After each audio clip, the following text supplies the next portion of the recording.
Assalamualaikum warahmatullahi wabarakatuh. Sebelumnya, perkenalkan nama saya Oktarina Amanda dengan NIM 101118182025004.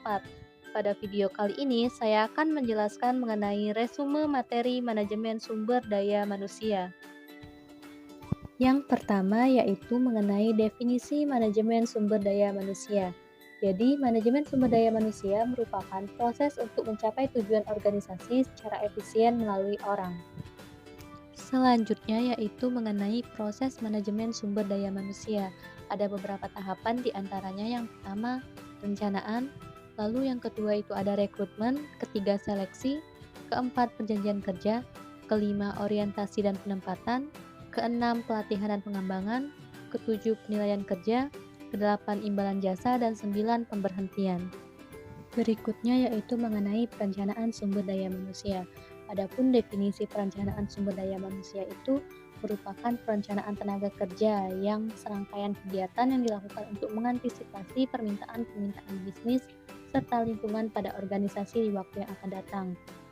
Adapun tujuan dari perencanaan SDM itu sendiri yang pertama untuk menentukan kualitas dan kuantitas pegawai yang akan mengisi jabatan, lalu yang kedua untuk menjamin tersedianya tenaga kerja masa kini ataupun masa depan, yang ketiga untuk menghindari kekurangan atau kelebihan pegawai, dan yang terakhir untuk menghindari terjadinya tumpang tindih dalam pelaksanaan tugas. Selanjutnya yaitu membahas mengenai job analysis atau analisis jabatan. Jadi, analisis jabatan itu merupakan suatu kegiatan untuk mencatat, mempelajari, serta menyimpulkan keterangan-keterangan atau fakta yang berhubungan dengan masing-masing jabatan secara sistematis dan teratur.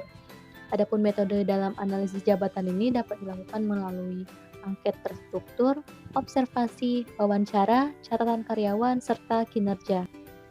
Selanjutnya yaitu mengenai tujuan dari analisis jabatan antara lain memperoleh tenaga kerja pada posisi yang tepat, memberikan kepuasan pada diri tenaga kerja, serta menciptakan iklim dan kondisi kerja yang kondusif.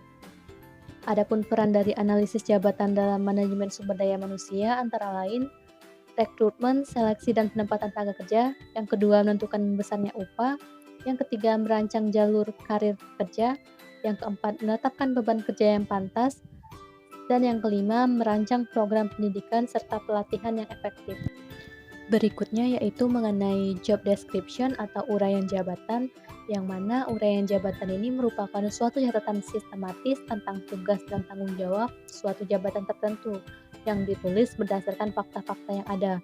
Beberapa hal yang umumnya dimasukkan di dalam job description ini adalah identifikasi jabatan, ikhtisar jabatan, tugas-tugas yang harus dilakukan, pengawasan yang terlibat, hubungan dengan jabatan lain, mesin, peralatan, dan bahan yang digunakan, serta kondisi kerja. Selanjutnya mengenai spesifikasi jabatan, di mana spesifikasi jabatan merupakan persyaratan minimal yang harus dipenuhi oleh orang yang menduduki suatu jabatan.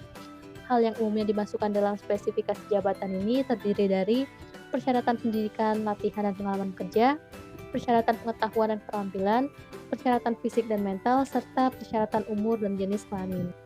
Berikutnya pembahasan mengenai rekrutmen dan seleksi. Definisi rekrutmen merupakan suatu proses atau tindakan yang dilakukan oleh organisasi untuk mendapatkan tambahan karyawan melalui berbagai tahapan.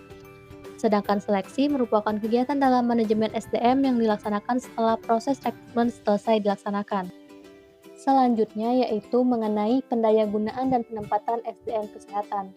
Penempatan kerja merupakan akhir dari proses seleksi. Adapun penempatan SDM adalah menempatkan posisi seseorang ke posisi pekerjaan yang tepat. Seberapa baik seseorang karyawan cocok dengan pekerjaannya yang akan mempengaruhi jumlah dan kualitas pekerjaan. Berikutnya mengenai pendayagunaan SDM yang merupakan upaya pemerataan dan pemanfaatan serta pengembangan SDM kesehatan untuk mengoptimalkan kemampuan dan keterampilan menuju prestasi kerja yang tinggi di masa depan. Berikut merupakan contoh artikel yang saya ambil. Pada artikel tersebut dibahas mengenai faktor motivasi yang terdiri dari prestasi, pengakuan, tanggung jawab, dan pengembangan potensi individu. Serta hasil penelitian didapatkan bahwa kedua variabel memiliki korelasi yang kuat sehingga didapatkan adanya hubungan antara motivasi kerja dan kinerja karyawan.